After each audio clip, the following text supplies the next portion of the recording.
Mickey le crocodile est un crocodile très spécial. Il vit à New York, dans le grenier d'une famille qu'il a adoptée quand il était bébé. Il aime chanter, jouer du piano et faire des blagues. Il est très heureux avec ses amis humains, mais il se sent parfois seul. Il voudrait rencontrer d'autres crocodiles comme lui. Un jour, il entend à la télévision qu'un zoo va ouvrir dans la ville. Il y aura des animaux de toutes sortes, y compris des crocodiles. Mickey se dit que c'est l'occasion rêvée de se faire de nouveaux amis. Il décide de partir à l'aventure et de se rendre au zoo. En chemin, il rencontre beaucoup d'obstacles. Il doit traverser des avenues bondées, se cacher des policiers, échapper à des chiens enragés et même sauter d'un pont. Heureusement, il peut compter sur son charme et son talent pour se sortir des situations difficiles.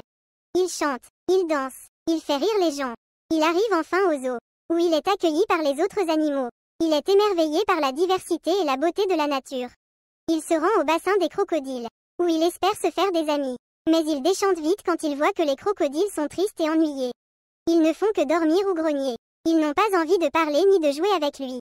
Mickey se rend compte qu'il n'est pas comme les autres crocodiles. Il n'a pas les mêmes goûts ni les mêmes envies. Il se sent différent et incompris. Il regrette d'avoir quitté sa famille et sa maison.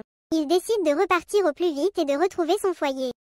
Sur le chemin du retour, il retrouve ses amis humains qui le cherchaient partout. Ils sont soulagés et heureux de le revoir. Ils lui disent qu'ils l'aiment comme il est et qu'ils sont fiers de lui. Ils lui font un gros câlin et l'emmènent à la maison. Mickey le crocodile comprend qu'il a trouvé sa vraie maison. Il n'a pas besoin d'être comme les autres pour être heureux. Il a juste besoin d'être lui-même et d'être entouré d'amour.